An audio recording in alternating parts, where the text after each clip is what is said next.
For those of you who don't speak sign language, I'll just introduce myself. I would like to take this time to welcome all of you to my informational speech. My name is Vincent Sheeran, and today I'll be talking about a topic that not many people know. I feel it goes under the radar. American Sign Language. I've known it for quite a while now, and I find it quite useful in not everyday conversation, but when it is useful, it's very useful. I'll be going over the history and background of it, what learning a new language will do for the human body, and why I should learn sign language. What if you couldn't speak or hear? How would your life be different? We all want to be understood, but when you can't communicate on the same level, it could be difficult. Doing anything could seem nearly impossible. But sign language is a unique language where you speak and move your hands to communicate. Not everyone knows how to speak American Sign Language, or ALS. ALS has been around the world, has been in the US since the Revolutionary War, but here's some more history on it. The background of ALS. ASL. Yeah, ASL. How it started and when. Two men, Thomas Gallaudet and Ulrich Clark, a Frenchman who started ASL and the co-founder of Gallaudet University. Deaf schools around the world and the country, like Gallaudet University, was the first for advanced education and deaf and hard of hearing in the world, founded in 1864, right here in Washington, D.C. The United States is one of the top countries for educational for the deaf community. 16% of the world suffer from deaf or suffer from loss of hearing. According to the World Affairs Journal, about 8% are born mute.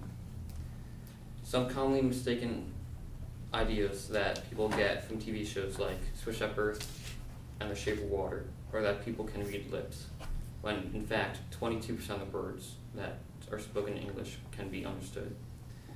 That's not much.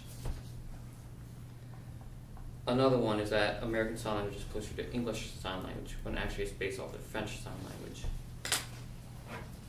Finger spelling in ALS possesses a set of 26 signs known as the American Manual Alphabet, which can be spelled out, which can use to spell out words in English.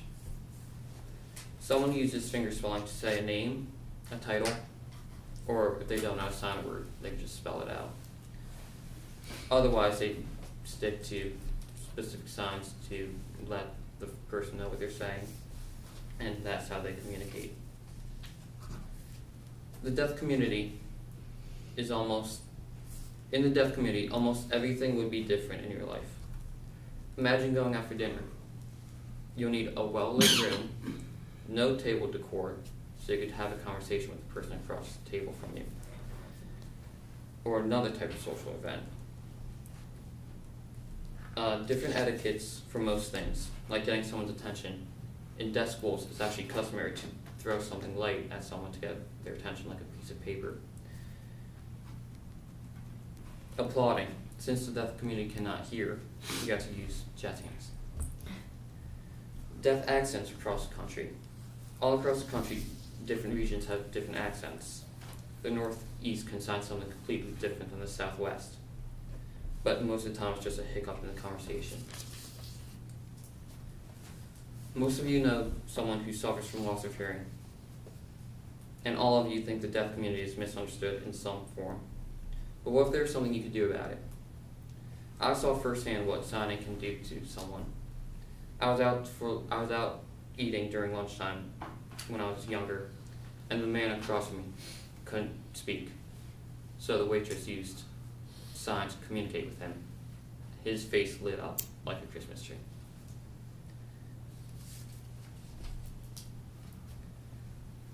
Why you should start learning a new language. Learning a new language helps people in many ways, from increasing IQs to seeing a different view of the world. But from my experience, sign language is the easiest and most straightforward. It's different than learning Spanish or French when you sit in a room and learn how to pronounce a word. You're up and you're active, learning with your hands while also speaking with them. Some of you already said you were interested in learning ALS. If you're thinking about learning a new language, I hope you think about learning American Sign Language. If you're more of an active learner, it can be a perfect fit for you. Signing can be a cool and unique way to have a conversation with someone. Learning a language can have plenty of benefits. It's pretty easy, and even if it's just the signing alphabet, signing can be very useful, because you never know when you need it until you need it. Thank you.